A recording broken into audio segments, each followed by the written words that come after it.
유엔에서 영국과 프랑스, 독일 등 유럽 3국이 최근 잇따랐던 북한의 미사일 발사를 규탄하는 성명을 발표했습니다.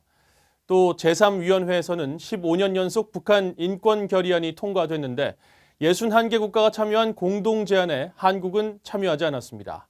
첫 소식 오택성 기자가 전해드립니다.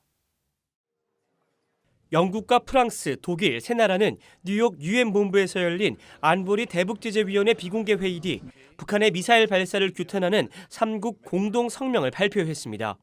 북한이 지난 5월부터 12차례 미사일을 발사한 데 대해 심각하게 우려한다며 북한은 완전하고 검증 가능하며 돌이킬 수 없는 방식으로 모든 대량 살상 무기와 탄도미사일 프로그램을 포기하기 위한 구체적인 조치를 취하라고 촉구했습니다.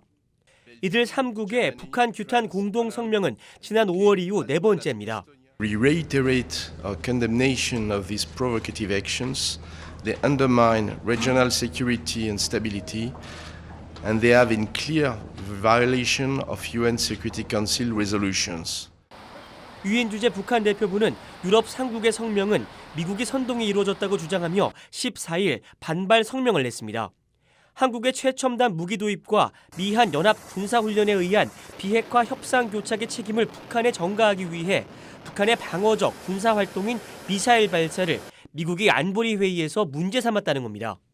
이런 가운데 유엔 총회 제3위원회에서는 북한 인권 결의안이 표결 없이 합의 방식으로 채택됐습니다. 지난 2005년부터 15년 연속 채택된 것으로 이번 결의안에도 북한의 인권 유린 상황 개선 촉구와 책임자들에 대한 처벌 권고 등이 포함되었습니다. That human rights violations and abuses must stop, and that those responsible should be held accountable.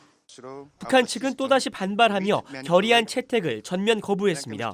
The draft resolution has nothing to do with the protection and promotion of the genuine human rights, as it is typical manifestation of politicization, selectivity, and double standard of human rights.